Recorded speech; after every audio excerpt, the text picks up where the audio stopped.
वो तीनों animal rescue का काम करते हैं। उनका एक ही मिशन है, जानवरों को बचाना, उनका इलाज करवाना, उन्हें एक सुरक्षित ज़िंदगी देना। मैं गोमती नगर एक्सटेंशन में रहती थी। वहाँ पे मतलब हम लोग डॉग्स को फीडिंग कराते थे। एक मदर डॉग थी, उसके 6-7 बच्चे थे, तो सोसाइटी वाले सारे अगेंस्ट हो गए। हमने आसपास पूछा लोगों से कि यहाँ पर और मंकी तो नहीं, लोगों ने कहा नहीं और नहीं। हम लोग वहाँ पर करीब 7:30-8 बजे पहुँचे, अंधेरा हो गया था। हमने जैसे ही उसे उठाया और उसने आवाज़ लगाई, कम से कम 200 बंदर आ गए वहाँ पर। अच्छा, ये हीट ऑफ द मोमेंट लेते लेते सोसाइटी के जो प्रेसिडेंट थे उन्होंने माँ को जहर दे दिया और जितने बच्चे थे उन सबको जहर दे दिया। बदलाव ऐसा क्यों? गांव तक में कल्चर अब चेंज हो गया, जानवरों के प्रति वो सोच नहीं रही है। क्योंकि अगर 2 नहीं तो 1 वक्त भी आप अच्छे से दे दोगे तो एक टाइम का खाना वो खुद ढूंढ लेंगे, उतना नेचर ने उन्हें दे रखा है। अभी क्या है कि हम एनिमल क्रुएल्टी है, जहाँ पे क्रुएल्टी केसेस दिन ब दिन बढ़ते जा रहे हैं। रेप केसेस सबसे ज़्यादा टॉप पे है, जैसे गाय हो गई, डॉग हो गया। पहले कम महिलाएं पढ़ी लिखी थी, वो ज़्यादा दयालु थी जानवरों के प्रति। आज लड़कियां ज़्यादा पढ़ लिख के आ रही, लेकिन बहुत कम है। शायद मॉडर्न बनने की होड़ ने इतना ज़्यादा लोगों को सेल्फ सेंटर्ड बना दिया है कि लोगों को ये समझ नहीं आ रहा है कि उनकी ड्यूटीज़ क्या हैं। तो यही सिखा रहे हैं कि इनको मारो, भगा दो यहाँ से, ठीक है। अब होता क्या है कि सेल्फ सेंटर्ड होने की वजह से लोग इनकी प्रॉब्लम तो देखते हैं पर उसका कोई सॉल्यूशन नहीं निकालना चाहते, उसको इग्नोर कर देते हैं। तो गोबर में लो क्वालिटी का फास्फोरस होता है, वो जानवर खाता है उसे, पर वो कहीं ना कहीं उसके ऑर्गन्स को डैमेज करता है। उसे फास्फोरस तो दे देता है पर उसके ऑर्गन्स को डैमेज करता है। कई बार हमने गौशालाओं में पोस्टमार्टम होते देखा है, इनके लीवर तक के पास से कील, अल्बीन ऐसी चीज़ें निकलती। सच बताऊं तो इसका जवाब मेरे पास है नहीं, क्योंकि मुझे ऐसा लगता है कि हर जानवर होना ही खुद में पाप हो गया है आज के समय में।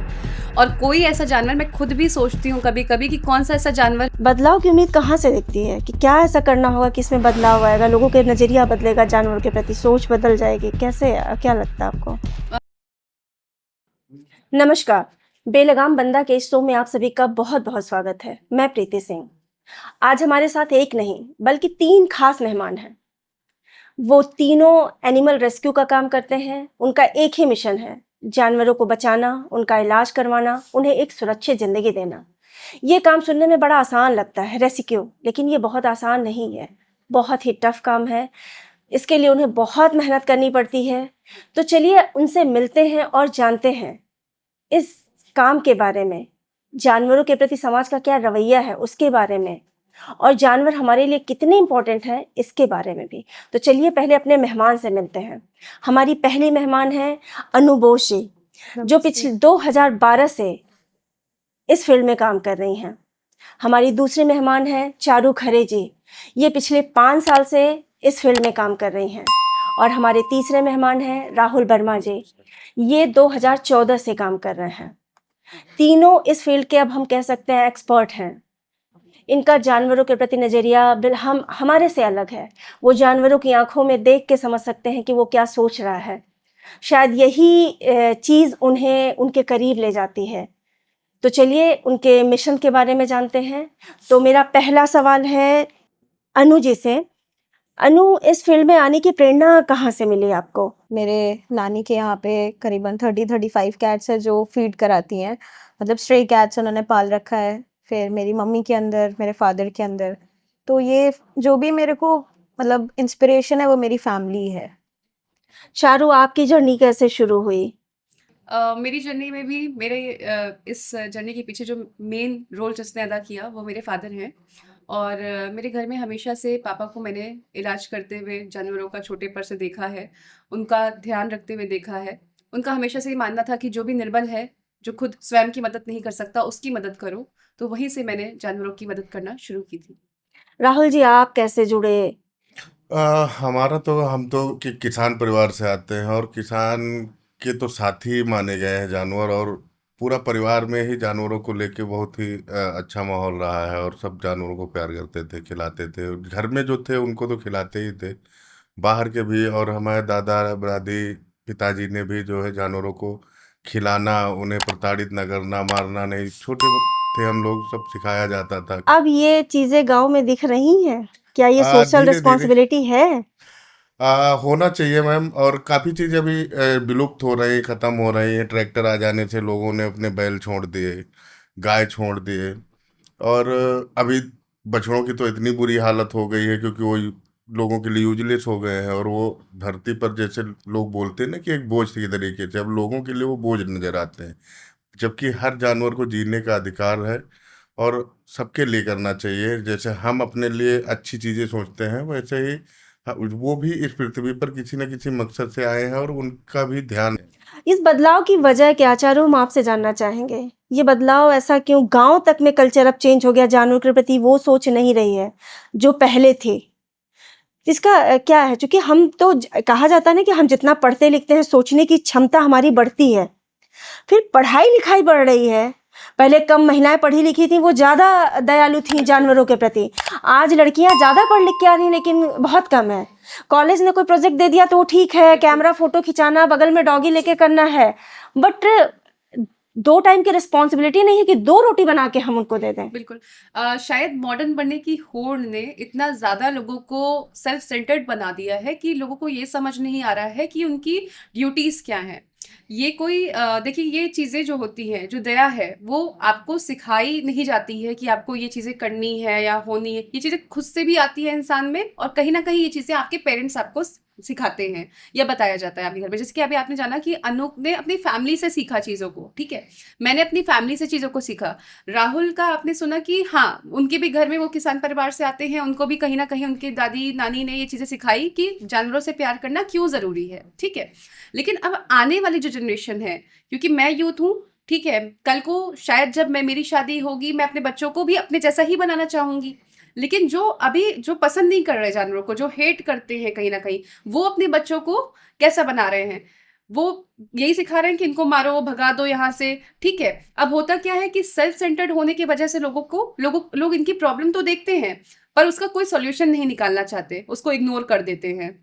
वो अपना सोचते हैं कि अगर ऐसा ना हो कि कोई जानवर वो तड़पता देख रहे हैं तो वो 2 मिनट रुक गए तो उनको उनकी हेल्प करनी पड़ जाएगी, या उनको कहीं लेके जाना पड़ जाएगा, जो वो कि नहीं करना लेकिन चाहते। सोशल मीडिया पे उनके वीडियो बड़े अच्छे लगते हैं, देखने में मजा सबको बहुत आता हाँ, है। मज़ा आता है। दूसरा कोई कर रहा है, बिल्कुल, उसको देखने में बहुत अच्छा लगता है, बिल्कुल, बिल्कुल। लेकिन अपनी कोई सोशल रिस्पॉन्सिबिलिटी नहीं नहीं है, है। बिल्कुल नहीं है, क्योंकि यही चीज़ है कि इंसान सेल्फ सेंटर्ड हो गया है ज़रूरत से ज़्यादा। वो अपने 4 दीवारी में 4 दोस्तों के बीच में ही उठना बैठना पसंद करता है, जो कि बहुत गलत बात है। अंशु, हम आपसे जानना चाहेंगे, सड़क पर जानवरों की सबसे कॉमन प्रॉब्लम क्या है? मेरे ख्याल से सबसे कॉमन प्रॉब्लम उनका स्किन इन्फेक्शन है, क्योंकि वेदर चेंजेस होते हैं, टिक्स की प्रॉब्लम होती है, स्किन इन्फेक्शन होता है। बहुत से डॉग्स पैरालाइज भी पाए जाते हैं। अदर देन दैट मुझे लगता है कार एक्सीडेंट सबसे मेजर प्रॉब्लम है, क्योंकि आज के टाइम पे अगर आप देखोगे यूथ जो है बहुत रैश ड्राइविंग करते हैं। ठीक, रैश ड्राइविंग की वजह से जब कोई जानवर हिट होता है, या तो वो पैरालाइज हो जाता है, या तो मतलब ऑन द स्पॉट डेथ हो जाती है। तो मेन कारण ये है। Other than that animal cruelty है, जहाँ पे क्रुएल्टी केसेस दिन ब दिन बढ़ते जा रहे हैं। रेप केसेस सबसे ज़्यादा टॉप पे है, जैसे गाय हो गई, डॉग हो गया, और मेरे ख्याल से अबैंडमेंट ऑफ पेट डॉग्स, मतलब हर 1-2 तीसरे दिन में मुझे लगता है हम लोग के पास ऐसे केसेस आते हैं जहाँ पे लोगों ने अपने कुत्ते कहीं बांध के छोड़ दिया। जो बहुत हार्डकोर ब्रीड लवर है, सेंट बर्नार्ड हो गया, जर्मन शेफर्ड, तो मेरे अकॉर्डिंग ये मेजर केसेस हैं जो आते हैं डेली बेसिस पे। राहुल जी, आपको सबसे ज्यादा केस कैसे देखने का मिला? मुझे एक चीज और ये भी जानना है, जैसे जी। इन्होंने कहा हेल्थ इश्यूज बहुत सारे हैं, क्या जानवरों को खाने की, क्या पर्याप्त मात्रा में खाना, उनका पेट भर रहा है? रोड पर रहने वाले जानवरों को के लिए तो आपने देखा होगा कई बार, जानवर को कई बार गोबर खा रहा है। गोबर में क्या होता है कि हमारी बॉडी ना, जब किसी चीज़ की डिफिशियंसी होती है तो वो उस चीज़ की क्रेविंग होती है। तो गोबर में लो क्वालिटी का फास्फोरस होता है, वो जानवर खाता है उसे, पर वो कहीं ना कहीं उसके ऑर्गन्स को डैमेज करता है। उसे फास्फोरस तो दे देता है, पर उसके ऑर्गन्स को डैमेज करता है। इसीलिए आपने देखा होगा कि जो रोड पर जानवर रहते हैं वो बिल्कुल स्किनी हो जाते हैं, कई बार उन्हें स्किन इशू आ जाते हैं, बाल गायब हो गए, खुजली हो जाती, कई तरीके के इन्फेक्शन भी हो जाते हैं। पर्याप्त खाना कहने के लिए तो कूड़े में ढूंढ के बेचारे खाते हैं। उन्हें कहा, अगर आपकी कॉलोनी में रहता है, आप अगर 2 वक्त का खाना उन्हें दे पाए तो बहुत अच्छा हो। क्योंकि अगर दो नहीं तो एक वक्त भी आप अच्छे से दे दोगे तो एक टाइम का खाना वो खुद ढूंढ लेंगे, उतना नेचर ने उन्हें दे रखा है। अभी क्या है कि हम लोग जो बचता है खाना भले पॉलीथीन में बांध के उसे फेंक दें। अब उस कंडीशन में क्या होता है, जो रोड पर गायें घूम रही होती हैं, हमने सब्जियों के छिलके पैकेट में बांध के फेंकना शुरू किया, वो खाती हैं, उनके पेट में जाके, क्योंकि गायों के 4 पेट होते हैं, उनका एक खाना पहले वो स्टोर करती हैं, फिर जुगाली करके बचाती हैं। तो उस जो चौथा पेट होता है, रूमेन बोलते हैं उसे, उसमें जाके वो स्टोर होता है, पॉलीथीन कील्स वगैरह सब चली जाती हैं, और वो ढेर सारा पूरा सा एक गोला बना देती हैं। फिर जब वो फूड खाती हैं तो वो उसे पचा भी नहीं पाती हैं। शहरों में ऐसी गायें हैं जो सही ढंग से भोजन नहीं ले पाती। रीजन है क्योंकि अंदर इतनी पॉलीथीन भर चुकी है उनके, अन्य जैसे कूड़े में जो एब्जॉर्ब नहीं होती, ऐसी चीज़ें खा ली। और कई बार हमने गौशालाओं में पोस्टमार्टम होते देखा है, इनके लीवर तक के पास से भी कील आल्पीन ऐसी चीज़ें निकलती हैं। तो हमारी तो सबसे गुजारिश रहती है कि ज़्यादातर कोशिश करें हरी सब्जियों सब्जियां के छिलके जो छिलके निकलते हैं, हैं फ्रूट के उन्हें छिलके अगर से। आप फेंकने की जगह आप घर के बाहर एक छोटा पॉट बना लें जिसकी डेली सफाई भी हो, आप उसमें रखो, कोई भी जानवर निकलेगा खा लेगा। पॉलीथीन में बांध के आप अगर फेंक रहे हो, वो कूड़ा जाके कूड़े घर में जाएगा, वहां पर आप देखते होगे कई सारे गाय कई सारे जानवर खाते हैं, वो फिर खोलते नहीं, वो पूरी पॉलीथीन ही चबा जाते हैं। तो इन सब चीज़ों से खाने की तो उनकी क्रेविंग तो पूरी हो जाती है, पर वो न्यूट्रिशन नहीं मिल पाता है उनको। चारों आपसे जानना, सबसे ज्यादा सफर कौन कर रहा है? कौन सा जानवर? गाय है, सांड है, कुत्ते हैं, इसके अलावा पंछियों में बहुत सारी तो विलुप्ति होती जा रही है, लेकिन सफर कौन सबसे ज्यादा कर रहा है? सच बताऊं तो इसका जवाब मेरे पास है नहीं, क्योंकि मुझे ऐसा लगता है कि हर जानवर जानवर होना ही खुद में पाप हो गया है आज के समय में। और कोई ऐसा जानवर, मैं खुद भी सोचती हूँ कभी कभी कि कौन सा ऐसा जानवर है जो शायद ह्यूमंस के द्वारा एक्सप्लॉइट नहीं किया जा रहा है। तो मैं कोई ऐसा जानवर नहीं ढूंढ पाती कि ये बच गया है ह्यूमंस के हाथों, या इसको इंसान ने चोट नहीं पहुंचाई, दुख नहीं पहुंचाया। कोई ऐसा जानवर नहीं है जिसको हमने छोड़ा है। हर जानवर को बराबर ही तकलीफ दी जा रही है। आप खुद देखिए, गौरैया दिवस तो हम मनाते हैं, गौरैया गायब हो रही है, हम उसके लिए क्या कर रहे हैं, उसके संरक्षण के लिए क्या कर रहे हैं? नहीं बचा पा रहे हैं हम ना भाई हम। जानवरों को पंछियों के चैलेंज नहीं दिखते, लगता है आसमान में, लेकिन वहां हाँ, बहुत चैलेंजेस हैं। बिल्कुल बिल्कुल। आप सोचिए कि बिजली के गर्मी जिस तार हिसाब से है, बढ़ गर्मी रही है, है, पेड़ बिल्कुल नहीं है, उनके साथ तो बहुत चैलेंजेस हैं। बिल्कुल। आप समझ लीजिए, गर्मी जिस हिसाब से बढ़ रही है, जिस तरह से वो इतने सारे टेक्नोलॉजी आने के बाद में आज 5G आ गया, आप समझ रहे, और कितनी सारी टावर्स मूवीज भी उनके बनी, वजह टावर्स से हो गए, रेडिएशन, वो सब अपने चीजें। रास्ते वो भूल जाती है, बहुत सारे चैलेंजेस उनके होते हैं। तो आप सोचिए, आप खुद सोचिए कि छोटे से छोटा जीव हो, चाहे वो बड़े से बड़ा जानवर हो, कोई भी ऐसा जानवर नहीं बचा है आज की डेट में जिसको ह्यूमंस ने छोड़ दिया हो या जिसको एक्सप्लॉइट ना हाँ किया। अनु, आपका पहला एक्सपीरियंस कैसा था रेस्क्यू का? वो मुझे जरा थोड़ा डिटेल में बताइए। मेरा पहला एक्सपीरियंस था 2013 में। तब मैं क्लास में थी, स्कूल स्टूडेंट थी, 8th क्लास में। मैं गोमती नगर एक्सटेंशन में रहती थी। वहाँ पे मतलब हम लोग डॉग्स को फीडिंग कराते थे। एक मदर डॉग थी, उसके 6-7 बच्चे थे। तो सोसाइटी वाले सारे अगेंस्ट हो गए कि आप यहाँ खाना नहीं खिला सकते हो, आपको खिलाना है बाहर खिलाइए, कुत्ते घर के अंदर रख लीजिए, इतना शौक है तो। अच्छा, ये हीट ऑफ द मोमेंट लेते लेते सोसाइटी के जो प्रेसिडेंट थे, उन्होंने माँ को जहर दे दिया, और जितने बच्चे थे उन सबको जहर दे दिया। उसमें से सिर्फ एक बच्चा बचा हुआ था। एकदम डरा हुआ, वो हमारी गाड़ी के नीचे था, वो रात भर चिल्ला रहा था, मुझसे बर्दाश्त नहीं हुआ, और मैंने उसको अपने घर के अंदर रख लिया। उसका नाम मैंने फीफी रखा था। आज वो नहीं है हमारे साथ, बट उसका जो ट्रॉमा था, जो उसने देखा इंसानों ने जो उनके साथ किया, वो उसका एंजाइटी और एक डिप्रेशन प्रॉब्लम था, जो इंसानों के प्रति उसके अंदर ट्रस्ट एकदम खत्म हो चुका था।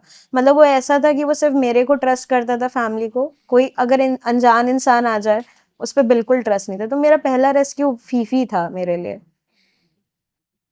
आप अपना कोई एक्सपीरियंस बताइए जब रेस्क्यू करने गए हो, पॉजिटिव भी और नेगेटिव भी। पॉजिटिव से एक मोटिवेशन मिलता है, नेगेटिव से एक समाज का क्रूर चेहरा सामने आएगा, तो दोनों चाहिए। हमारे पास वही 2016 के आसपास एक कॉल आई शाम को 6 बजे कि यहाँ पर एक फीमेल मंकी है जो शायद प्रेग्नेंट है या बच्चे देने वाली है और बहुत बीमार है।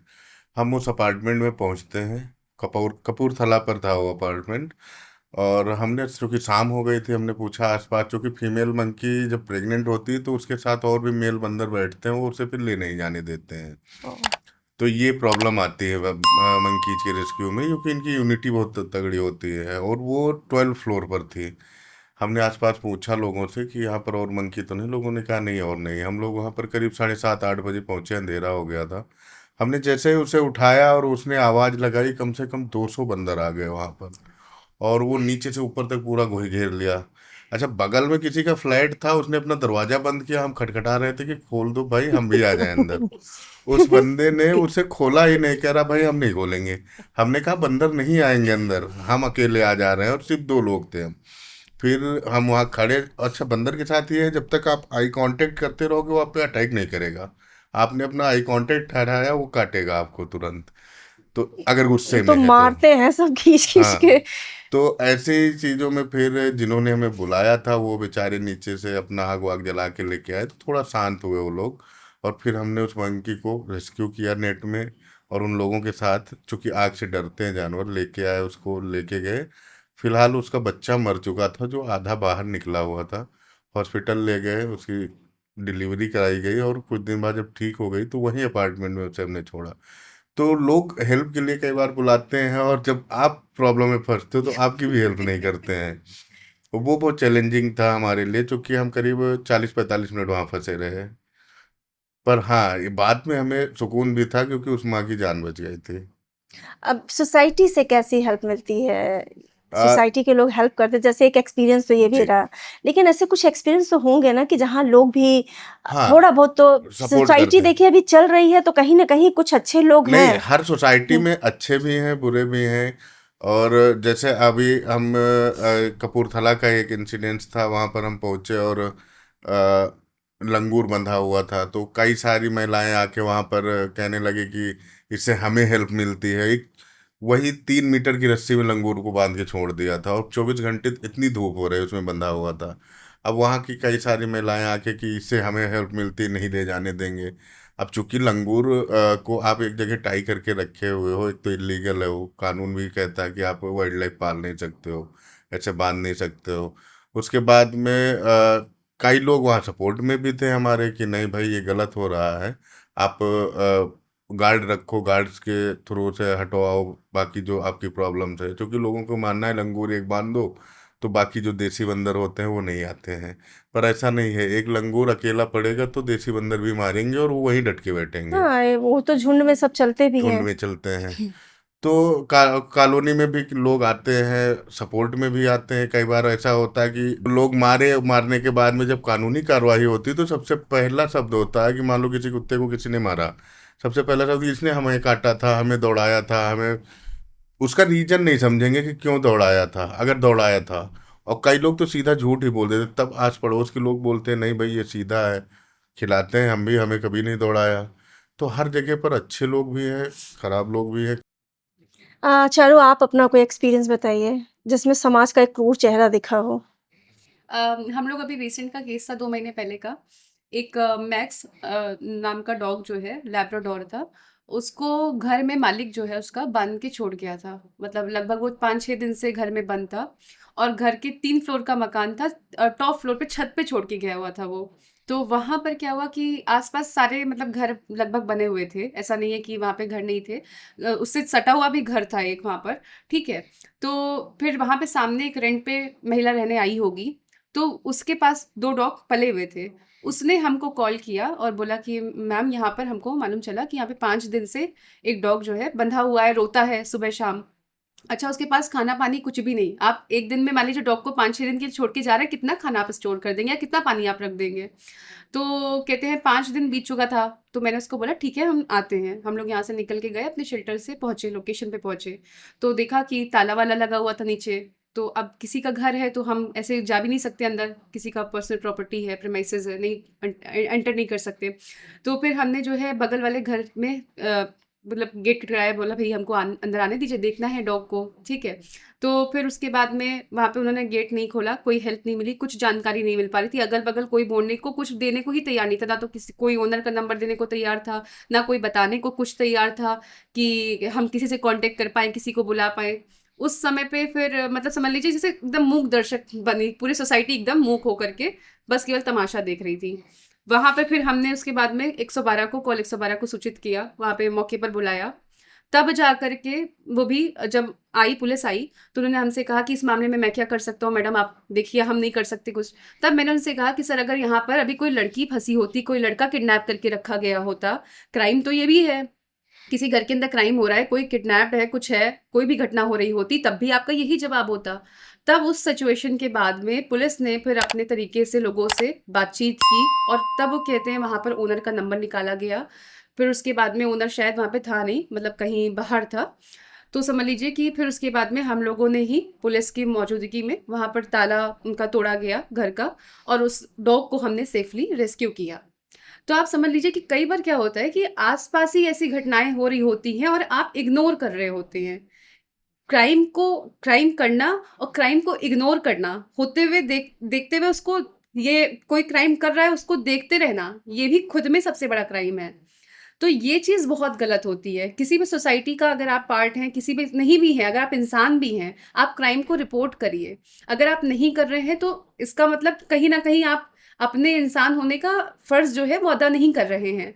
तो ये चीज़ बहुत गलत लगती है अच्छा, सोसाइटी की। देखने में अक्सर लगता है कि जो लोग घरों में डॉग को पालते हैं उनको बड़ा प्यार दुलार मिलता है, लेकिन वहां भी क्राइम है देखा जाता है, बिल्कुल उनके है। साथ भी है। आप यकीन नहीं करेंगी, पेट डॉग्स के साथ में ज्यादा क्राइम है। स्ट्रीट डॉग पे तो हाँ, वो तो ठीक है, भाग जाते होंगे, उनके हाँ साथ आप वो करो डंडा वो दिखाया, भाग हमारा तो जाते भाग हैं, गए, ठीक वो तो है। बेचारे भाग भी नहीं सकते हैं। वो तो बचपन से सरवाइव करते आ रहे हैं, बचपन से अपने आप को जैसे भी हर माहौल में संभालते आ रहे हैं। लेकिन पेट डॉग के साथ में ज्यादा गलत हो रहा है, क्योंकि बेचारे एक तो पहली बात बचपन में ही होते ही वो अपनी माँ से अलग कर दिए जाते हैं। जहां महीने भर के हुए ब्रीडिंग दिया के गया, लिए हाँ। बेच दिया गया उनको, किसके हाथों गए, कहाँ गए, कुछ अता पता नहीं। और उनको खाना आप ढूंढना यकीन भी नहीं आता, वो करेंगी, सरवाइव बाहर भी नहीं कर बिल्कुल पाएंगे। सही बात है। आप यकीन नहीं करोगे, हमारे शेल्टर पे 70-80% केसेस ब्रीड डॉग्स के ही आते हैं। इसीलिए उनकी कंडीशन मुझे ज्यादा खराब लगती है। कोई ऐसी ब्रीड नहीं है जो हमारे शेल्टर पे मौजूद ना हो। और दिखने में कितना लगता है लोगों को, अरे कार से घूम रहा है, एसी हाँ, में रह रहा है, और बेड पे सो रहा है। ऐसा नहीं है, अच्छे अच्छे ब्रीड डॉग्स भी हमारे शेल्टर पे मौजूद हैं, जिनमें कोई कमी नहीं है। लोगों ने छोड़ दिया, क्यों? क्योंकि टाइम नहीं है, पाल नहीं पा रहे। ले वो आए थे छोटे शौकिया पर, ले आए, शौक बस पे बच्चे शौकिया ने दिखा कहा, देते बच्चे थे। ने कहा पापा मम्मी ला दो, ले आए, खिलौना था, खेला, बड़ा हो गया, छोड़ दिया। तो ऐसे भी केसेस आते हैं। ये सिर्फ कहने की एक बात है कि हाँ पेट डॉग की बड़ी केयर होती है, नहीं होती। अनु, आप बताइए, क्या गवर्नमेंट से या सरकारी सिस्टम, प्रशासनिक, इन लोग से मदद मिलती है आप लोग को तुरंत? जैसे कुछ कहीं है, इशू बन रही है, आप लोग फोन करते हो, चीजें बुलाते हो, तो क्या हेल्प मिलती है? जैसा आपका क्वेश्चन था गवर्नमेंट और प्रशासन से हमें हेल्प मिलती है कि नहीं, कुछ कुछ सिनारियोज में हमें हेल्प मिलती है, लेकिन कहीं पे ऐसा होता है कि आजकल पूरे लखनऊ में इतने एनजीओज हो गए हैं, प्राइवेट एनजीओज है, तो गवर्नमेंट क्या करती है, वो टाल देती है उन चीज़ों को, कहते हैं आप देख लो मैडम, हम तो बिजी हैं, हम नहीं आ पाएंगे। अच्छा, उनके पास बहाने होते हैं, हमारे पास मैनेजमेंट नहीं है, हमारे पास फोर्स नहीं है, हमारे पास ट्रांसपोर्टेशन नहीं है, आपके पास तो सारी सुविधाएं हैं, आप कर लो। अच्छा, हमें उनसे कोई फाइनेंशियल हेल्प नहीं मिलती, जो भी हम करते हैं वो हमारे पॉकेट से जाता है। तो हम कह सकते हैं कि इस मामले में गवर्नमेंट या कोई अदर ऑफिशियल हो, जैसे पुलिस ही हो, हम जैसे 112 कॉल करते हैं तो पुलिस कहती है अरे मैडम ये तो कुत्ते का मामला है, बंदर का मामला है, इसमें हम क्या ही कर सकते हैं और आप क्यों अपना टाइम वेस्ट कर रहे हो। तो उनसे काफ़ी उस समय एक हीट ऑफ द मोमेंट पे आर्ग्यूमेंट भी होता है कि भाई वो भी एक जानवर है, वो एक बेजुबान है, वो अपने लिए बोल नहीं सकता है, हमें ही उनकी आवाज़ बनी है ताकि हम दुनिया को तो बता सके कि उनके भी इस दुनिया में राइट्स है। संविधान में अगर लिखा गया है एनिमल राइट्स के लिए तो समझना पड़ेगा, लेकिन पुलिस भी अनदेखा करती है, आर्ग्यूमेंट होते हैं।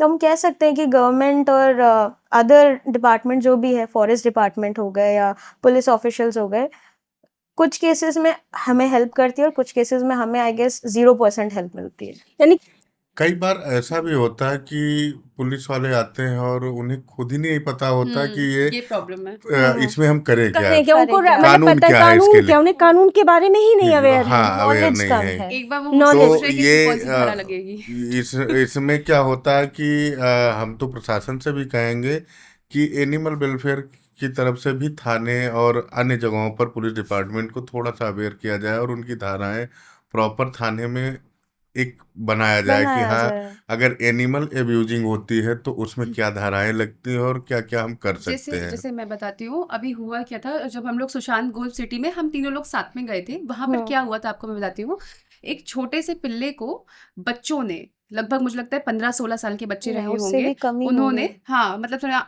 10 से 12 साल 10 के से बच्चे मान 12 सकते हो, साल उन्होंने क्या किया था कि एक पिल्ले को मार करके पेड़ से टांग दिया था। लटका दिया। हम लोग गए, हम लोग ने जब देखा कि पेड़ से टंगी हुई थी उसकी बॉडी, पिल्ले की, पिल्ला बहुत छोटा सा था। बाद में मालूम चला मुझे उसी कॉलोनी में रहने वाला एक अच्छा बच्चा था, मतलब वो काफी टेक केयर करता था बाकी एनिमल्स की भी। तो वो आया, उसने हम लोग को बताया कि दीदी ये लोग आए दिन ऐसा करते हैं।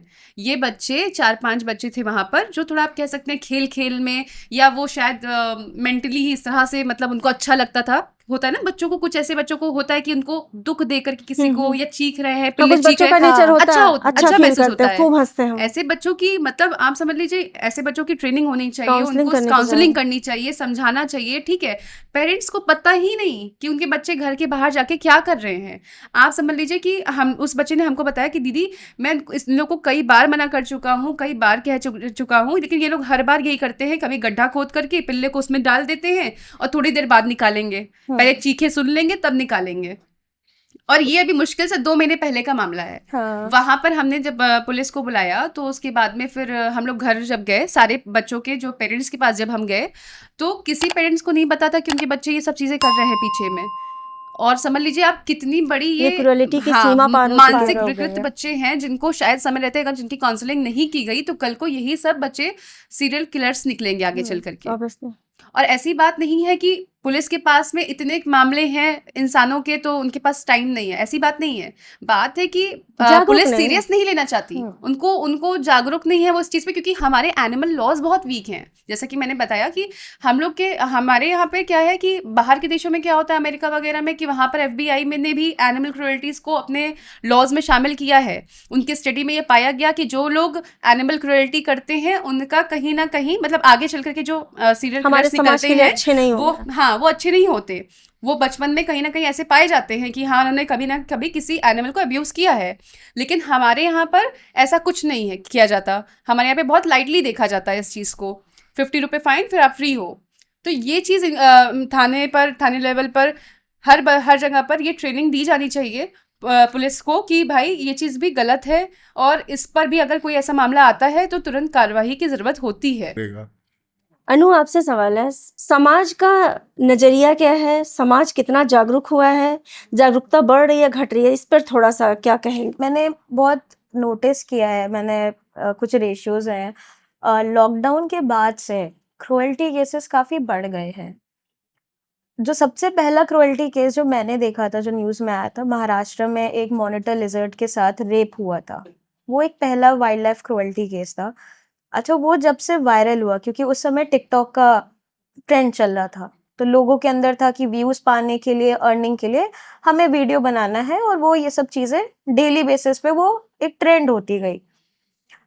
जब ये चीजें बढ़ती गई तो मुझे लगा कि आई गेस साल 2 साल 3 साल में जो मैंने लखनऊ में देखा है, एनजीओज बढ़े, वॉलंटियर्स में काफ़ी वो हुई, मतलब हर एक कॉलोनी में, हर एक एरिया में वॉलंटियर्स एक्टिव है, इंडिविजुअल, मतलब एक जो वेलफेयर से भी नहीं जुड़ा होगा वो भी उसको भी इतना नॉलेज है। बट प्रॉब्लम ये है कि लोगों की मेंटालिटी खराब है, लोगों की थिंकिंग आप बदल नहीं सकते हो। अवेयरनेस हो रहा है, लोग रील्स में भी देखते हैं, वीडियोस में देखते हैं, इंस्पिरेशन स्टोरीज भी देखते हैं, बट लोग इंस्पायर्ड नहीं हो रहे हैं। मुझे नहीं लगता कि समाज में उस हिसाब से अवेयरनेस है, क्योंकि आज भी क्रुएल्टी है। मेरे ख्याल से लखनऊ में पहले क्रुएल्टी केसेस कम थे, लेकिन दिन ब दिन मुझे लग रहा है अब लखनऊ में भी क्रुएल्टी केसेस बढ़ने लगे हैं डेली बेसिस पे। कभी या तो ब्रीड डॉग का हमें मिल जाता है, कभी किसी बंदर या लंगूर चारू को मिलता है, कभी इंडी डॉग का मिल जाता है, कभी छोटे बच्चे को, जैसे हम लोग ने केस हैंडल किया, पपी को टांग दिया। तो अवेयरनेस नहीं, उस मेरे अकॉर्डिंग अवेयरनेस उस हिसाब से नहीं है। और उसमें सबसे मेजर प्रॉब्लम जो मुझे लगता है वो पेरेंटिंग है। पेरेंट्स की तरफ से उनको वो संस्कार नहीं मिल रहा। अगर हम और आज यहाँ बैठे हैं, वो हमारे पेरेंट्स ने हमें वो संस्कार दिए हैं, वो हमारे ब्लड में है, इसलिए आज हम उनका दर्द समझ पाते हैं।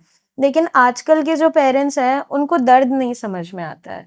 तो पेरेंट्स ही नहीं समझ रहे तो बच्चे क्या समझ, बच्चे क्योंकि हाँ, ये क्या तो ही एक पेरेंटिंग है ना, समझेंगे। हमें हाँ, बच्चों को कम्युनिकेट कराना पड़ता है हाँ, ना कि हम उनको दिए कुछ, जाओ जानवर को खिला दो, हाँ, तो वो उनकी आदत में आता है कि उसको खिलाना हमारी सामाजिक जिम्मेदारी है। हाँ। भाई हमने रोटी निकाली, रोटी या जाओ गाय के रोटी डाल दो। हाँ, घरों में ऐसे ही तो आदत डाली ऐसे जाती है, आदत खिलाई डाली जाती सही है। कह तब रहे ये चीज, एक तो सोसाइटी वाला जो कल्चर शुरू हो गया, फ्लैट कल्चर, वहां तो दिखता ही नहीं है, अंदर इंसान नहीं घुस सकता है तो कुत्ता बिल्ली कहाँ से घुसेगा? मॉडर्न बनने की हाँ, होड़, वही तो मैंने आपको वही कहा। सोसाइटीज में प्रॉब्लम ऐसी है कि जैसे बहुत हाई फाई सोसाइटी है। मैं ऑनेस्टली स्पीकिंग ऐसी सोसाइटी को इलिटरेट सोसाइटी कहूँगी। आप पढ़े लिखे ज़रूर हो बट आपको मॉरल एथिक्स नहीं है। मैं सोसाइटीज में रही हूँ गोमती नगर में, बच्चा भी टहल रहा है तो बोलेंगे अरे बेटा कुत्ते से दूर रहो, काट लेगा, जबकि वो सो रहा है। लेकिन आप फिर भी उसको ये सिखा रहे हो, तो भाई उस बच्चे के अंदर तो बचपन से वही डाल रखा है ना आपने कि यार कुत्ता तो काट लेगा। तो अवेयरनेस नहीं है। सबसे ज्यादा प्रॉब्लम पेरेंट्स में प्रॉब्लम है, स्कूल्स में भी प्रॉब्लम इसमें है। ये है कि जैसे हम लोग पेरेंटिंग में ये आता है कि हाँ कुत्ता है काट लेगा, ठीक है आप सेफ्टी रखो, आप उसे ये ना कहो कि कुत्ता है तो काट लेगा, ये कहो कि उसे छेड़ो मत, नहीं तो काट लेगा। एग्जैक्टली। पेरेंटिंग में ये आता है कि आप सिखाओ उसे कि आप जो है ठीक है, उसे आप खिलाओगे प्यार करोगे तो आपसे फ्रेंडली आपको नहीं रहेगा। लगता है एजुकेशन स्तर पे भी इस पे थोड़ा सा स्कूलों को भी इस पे हाँ। हाँ, वर्क करने की स्कूलों जरूरत है? स्कूलों में करना चाहिए, और हम लोग भी कई बार स्कूलों में जाते हैं, सब बच्चों को अवेयर करने का काम करते हैं। पर अभी रेस्क्यू केसेस, शेल्टर देखना, इतने सब चीज़ों में कई चीज़ें हम लोगं की रह मैं जाती एक चीज हैं। और कहूंगी, जानवर कुत्ते खासकर सबसे ज्यादा बच्चों से ही प्रताड़ित हैं। हाँ, सबसे ज्यादा बच्चे ही मारते हैं उनको। वो फन है उनके साथ, तो बच्चों के साथ फन में ही उनको मारना पीटना, उनको भगाना, वो उनका फन हो जाता है। अच्छा फन हो बच्चे जाता जो हैं वो खेल खेल में क्या करते हैं, जैसे अगर हम स्ट्रेस की बात करें, अगर बच्चे ने माँ ने बच्चे दिए हो, वो क्या करेंगे, खेल खेल में उठा लाएंगे, एक दूसरी सोसाइटी से उसको रिलोकेट कर देंगे। अब वो खेलने, अच्छा उनका मन भर गया, बच्चे को वहीं छोड़ दिया। अब आपकी जिम्मेदारी भी नहीं हुई कि चल लाओ उसको हम उसकी माँ के पास छोड़ दें। वो एट द एंड में वो तो अपनी माँ से अलग हो गया। अगर हम इंसान के बच्चे को उसकी माँ से अलग कर देंगे तो मतलब उनका इमोशनल ब्रेकडाउन हो जाएगा, लेकिन उस बेजुबान का क्या, उसका तो कोई नहीं सोचता है। ऐसे केसेस हैं। चारू, आप बताइए, बदलाव की उम्मीद कहाँ से दिखती है? कि क्या ऐसा करना होगा कि इसमें बदलाव आएगा, लोगों के नजरिया बदलेगा, जानवरों के प्रति सोच बदल जाएगी? कैसे, क्या लगता है आपको? मुझे लगता है कि बदलाव जो है वो आने वाली जनरेशन ही ला सकती है। जैसे कि हम हैं, यूथ हैं, कहीं न कहीं बदलाव आया है, ऐसा नहीं है कि नहीं आया है। आज से बहुत टाइम पहले लोग कहते हैं नहीं इतना अवेयर होते थे कि घर के बाहर, आप आज देखोगे लखनऊ में भी आप कई सोसाइटी में जाओगे तो वहाँ पे आप घर के बाहर नाद रखा पाओगे। ऐसा नहीं है कि मिलता है। मैं खुद भी देख रही हूँ, मैं आज से 5 साल पहले अगर मैं बात करूँ तो ठीक है, शौक था मेरा, लेकिन इतनी तो मैं अवेयर नहीं थी कि हाँ, मैं एक एनिमल रेस्क्यू सेंटर खोल दूँगी या मैं जानवरों को रखने का काम शुरू कर दूँगी। कहीं न कहीं ये समय बदला, समय ने माहौल सिखाया। बदला, आस-पास की चीज़ें बदली, तो मैंने ये सोचा ना, तो कहीं न कहीं बदलाव तो आया। जब मुझ में बदलाव आया तो बाकी लोगों में भी आ सकता है और आएगा। बस हमें उम्मीद नहीं छोड़नी है और ये कोशिश करते रहना है कि ये जो बच्चे हैं, जो कल आने वाला कल है हमारा, हम उसको कितना सुधार सकते हैं। अक्सर आप सभी एनजीओ से ही जुड़े हुए, एनजीओ के जी। मार्फत ही काम कर रहे हैं। एनजीओ के लेके बड़ा लोगों का निगेटिव कॉन्सेप्ट हो चुका है, और एक्चुअली गलत नहीं भी है, क्योंकि कुछ एनजीओ ने ऐसा किया है। सिर्फ गौशाला का गवर्नमेंट ने, जैसे पता चलता है कि गवर्नमेंट गौशाला के लिए फंड दे रही है, गौशालाओं की बाढ़ आ गई है। जो नहीं भी दूसरा एनजीओ चला ना, वो भी गौशाला खोलने की प्लानिंग कर रहे हैं, सिर्फ फंड लेना। जिम्मेदारी आपको दिख रही है, सड़क गवाही दे रहे हैं ना, जानवर पॉलीथीन खा रहे हैं। लखनऊ में बहुत गौशाला होंगे, जितने एनजीओ होंगे शायद ही किसी में होगा जिसमें गौशाला ना जुड़ी हो, जी। लेकिन सड़क पे जानवरों की संख्या कम नहीं हो रही है। तो मेरा कहना है कि आप लोग भी एनजीओ के थ्रू कर रहे हो, तो एनजीओ को लेके जो लोगों का एक निगेटिव थॉट है, शायद इसलिए भी लोग हेल्प नहीं करना चाहते हैं। उनको ये होता है ना कि उधर से तो फंड आ ही रहा हो, तो पैसे कमा रहे हैं, देखो कितने ठाठ से चल रहे हैं सब। तो इसको लेके आप लोग क्या कहना चाहोगे? क्योंकि हर कोई गलत नहीं है। कुछ लोगों की सजा, जैसे होता है ना कि एक गेहूं में घुन पिसता है, जस्ट लाइक वही वाला मामला है। देखिए मैम, एनजीओ गवर्नमेंट फंडिंग करती है, ये गौशालाओं को फंडिंग करती है, जैसे 15 रुपये या 50 रुपये जो भी पर गाय वो देती है, ठीक है। तो उसके बाद में कई सारे एनजीओ ऐसे हैं जो काम करते हैं, ग्राउंड लेवल पर भी करते हैं, और फंडिंग उन्हें नहीं है गवर्नमेंट की। कई सारे ऐसे हैं जिन्हें फंडिंग भी है फिर भी काम नहीं कर पाते हैं। तो आप, हमारी और आपकी समाज की ये रिस्पॉन्सिबिलिटी पड़ती है कि वो उस एनजीओ की जांच करें खुद भी। जहां अगर आप कॉल कर रहे हो उसके बारे में जानने, उससे अगर आपको और ज़्यादा वो जानना है तो आप आरटीआई भी कर सकते हो कि इस एनजीओ को फंडिंग कहाँ से है, कैसे पैसा आता है। ठीक है, हमारा कई बार कॉल्स हमारे पास आती है कि आप लोग पैसे खा रहे हो और पर आ नहीं रहे हो हमारे हाँ, आपको जैसे आपको कॉल तो किया जाएगा कि सबको लगता होता है कि क्या आपका है, एनजीओ तो आपको हाँ बहुत पैसे बिल्कुल बरस रहे हैं। बिल्कुल हाँ। होता तो क्या है कि हम्म। नॉन गवर्नमेंट ऑर्गेनाइजेशन जो होती है वो अलग होती है, जिसको गवर्नमेंट फंड मिल रहे हैं वो अलग होती है। लेकिन कई बार लोगों को क्या लगता है एनजीओ, क्योंकि वर्ड तो एक ही है, तो हाँ, लोग उसको थोड़ा सा कंफ्यूज हो जाते हैं। लोगों को लगता है कि जहां भी हम कॉल, अगर इनको कॉल कर रहे हैं तो इनका ये ड्यूटी है, इनका ड्यूटी, काम हाँ, है, बड़ा इनको सख्त इनको लहजे आना में ही बोला पड़ेगा। जाता और है। मैं सच बताऊं तो कई बार ऐसा कॉल आती है कि अगर हम जब मना करते हैं, क्योंकि हम ओवरलोड होते हैं, हमारे पास फंड्स की कमी और होती है, संसाधन नहीं है तो हम फिर हम कहाँ भागे, हम मना पैदल तो करते नहीं कि भाग हम के नहीं कर आएंगे ना। सकते, तो बंद कर दो अपना एनजीओ, क्यों खोल रखा है, क्यों फिर ये बिजनेस क्यों खोल रखा है, क्यों इनके नाम पे पैसा मतलब कमा रहे हो। एनजीओ मतलब बिजनेस ये का चीज है, कॉन्सेप्ट चल रहा है, ये एक्चुअली मैं चीज वही है, कहना हाँ। चाह रही तो थी। इसका एक मापदंड तय होना चाहिए, हर चीज का एक क्राइटेरिया तय होना चाहिए, ये पता होना चाहिए सामने वाले इंसान को कि तो जो इसके लिए भी तो लोगों को अवेयर करने की जरूरत है। अवेयर जैसे करने आप की एनजीओ जरूरत है, चला रहे हो तो आप लोग की भी एक ये जिम्मेदारी रिस्पॉन्सिबिलिटी है, है कि आप, हाँ जो कि आपको देखिए गवर्नमेंट से भी कहीं से कोई फंड नहीं है, बिल्कुल। तो एक आपको थोड़ा फंड समाज से, लोगों से मिलेगा तो ये आप और बेहतर बिल्कुल काम कर बिल्कुल, पाओगे ये ना। हम लोग अपने सोशल मीडिया पेज के माध्यम से लोगों को बताते रहते हैं कि भाई हम ये जो काम कर रहे हैं वो हमारा पूरा सेल्फ फंडेड है। ये जानकारी हम लोगों को साझा करते रहते हैं, और आज इस शो के माध्यम से भी हम ये बताना चाहेंगे लोगों को कि ये हम जो है तीनों लोग जो हम लोग काम करते हैं वो पूरी तरह से सेल्फ फंडेड है। सोशल मीडिया के थ्रू भी हमें जो फंड मिलता है हम उसी के थ्रू अपना पूरा ये एनजीओ रन करते हैं। इसीलिए हमारा स्पेस कम है, हम लार्ज एनिमल्स रेस्क्यू नहीं कर सकते, और जो गवर्नमेंट द्वारा जो संस्थाएं चलाई जा रही हैं उनकी फंडिंग पूरी गवर्नमेंट तय करती है। उसका मापदंड भी जो है वो तय होना जरूरी है। उसका जो पूरा संचालन कैसे हो रहा है, उसका पूरा क्या मैनेजमेंट है, ये पूरा सरकार के द्वारा तय होना जरूरी है, क्योंकि वहां पर कहीं ना कहीं कई सारी कमियां हो रही हैं। मुझे लगता है सबसे ज्यादा रिस्पॉन्सिबिलिटी सरकार हाँ, की आती सरकार है। की अब है, जानवरों को लेके सजग होना सजग होना चाहिए। चाहिए, जो कि अब वो अभी नहीं है, नहीं उस है। पर काम होना बहुत बिल्कुल। अब आप देखिए ना कि आए दिन कहते हैं पेड़ कटने का, हर भाई जगह होता है पेड़ कि कट रहे पेड़ हैं तो काटिए, सबसे सब ज्यादा चीजें सफर तो करिए, जानवर ही कर रहे हैं ना। जानवर कर रहे हैं, वही चीज है। अभी जैसे मैंने आपको बताया भी था कि अभी आपका ये कुकरेल फॉरेस्ट को भी नाइट सफारी में जो है बनाने तब्दील की करना पहल हो था। रही थी, योगी जी ने मतलब किया था, लेकिन वो तो कहिए फिर इस पर फैसला आ गया, स्टे लग गया। तो कहीं ना कहीं ये सारी चीजें जो है, इन सब चीजों से प्रकृति को हार्म हो रहा है, हमारे एनिमल्स को हार्म हो रहा है, ये चीज हम नहीं समझ पा रहे हैं। आज जो कहते हैं अगर आप प्रकृति से छेड़खानी करोगे तो कहीं ना कहीं प्रकृति फिर आपको ले बीतेगी। मेरी आप तीनों लोगों से एक गुजारिश है, सभी लोग आप समाज के लिए, सोसाइटी से आप जो कहना चाहते हैं, एक छोटी सी अपील अपने लिए कि जानवरों को लेके लोग क्या करना चाहिए, आप तीनों लोग प्लीज अपना अपना एक अपील कर दीजिए। मेरी जो भी ये एपिसोड देख रहे हैं, मेरी उन सबसे यही एक अपील है, आप थोड़ा सा भी इनिशिएटिव करें। गर्मी का सीजन चल रहा है, पानी का बाउल बाहर रखे सारे जानवरों के लिए, जैसे गाय हो गया, कुत्ता हो गया, पक्षी भी है, उनको भी प्यास लगती है, उनके लिए भी दाना रखे। समझ सकती हूँ कि आप वैसे मदद नहीं कर पा रहे हैं, लेकिन अगर आप एक कॉल भी करेंगे तो शायद उस जानवर की जान बच सकती है। और आपको लगता है कि आपको अवेयरनेस करना है, आप हमसे जुड़ सकते हैं, हमारे साथ आप हमसे क्वेश्चंस पूछ सकते हैं। जैसे सोसाइटीज़ में प्रॉब्लम है, वो अवेयरनेस कैंपेन रन कर सकती है, स्कूल्स में भी बच्चों को अवेयरनेस कैंपेन हम रन करवा सकते हैं। तो मेरी यही अपील है सबसे कि जो भी देख रहे हैं, प्लीज़ थोड़ा सा इनिशिएटिव लीजिए, छोटा सा एफर्ट किसी की जान बचा सकता है। मेरी आप सबसे ये अपील है कि अगर आपको भगवान ने मनुष्य का जीवन दिया है तो खुद को बहुत सौभाग्यशाली मानिए, और इस जीवन का भरपूर आप जो है फायदा उठाइए, उनकी मदद करिए जिनको आपके सहारे की सच में जरूरत है। तो मेरी आपसे यही अपील है कि जो ये बच्चे जो बेजुबान जानवर हैं, जो बोल नहीं सकते, जो अपनी परेशानी खुलकर कह नहीं सकते, आप सब उनके लिए आगे आइए। अगर आप उनको खाना नहीं भी खिला रहे हैं तो उनको प्रताड़ित मत करिए, उनको मारिए मत, और अपने घर में जो आपके बच्चे हैं उनको यही सिखाइए कि दया जो आप काइंडनेस है वो क्यों ज़रूरी है, दयालु होना क्यों ज़रूरी है।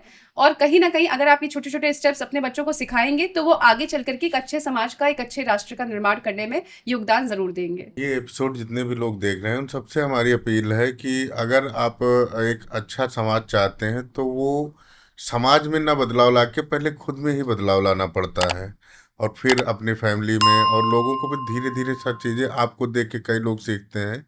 तो आपके आसपास जो भी जीव रह रहे हैं या कोई भी हो, इंसान भी है, अगर परेशान है, परेशानी पूछिए और उसका निवारण करने की कोशिश करिए, उससे मुंह मत मोड़िए आप। तो ये आज की हमारी ये बातचीत थी जिसमें बहुत अहम बात हुई है। जानवर हमारे जीवन का हिस्सा हैं, और हमारी ज़िम्मेदारी है, सिर्फ सरकार और एनजीओ की ज़िम्मेदारी नहीं है, हमारी भी नैतिक ज़िम्मेदारी है उनकी केयर करना, उनकी हिफाजत करना। तो शुरुआत हम अपने घर से ही कर सकते हैं और उसके लिए कोई बहुत बड़ा पहाड़ खोदना नहीं है, सिर्फ किचन से ही है। बची हुई रोटी है, एक बाउल पानी है, बाहर एक बाल्टी पानी रख दिया, बचा हुआ खाना रख दिया, सब्जी के छिलके रख दिए, जो कूड़े में जाता है वही बस बाहर एक अच्छी प्लेस पे रखना है ताकि जानवरों के संपर्क में रहे वो चीज़। तो चलिए आगे के एपिसोड में हम फिर एक अहम मुद्दे के साथ हाजिर होंगे। तब तक के लिए नमस्कार।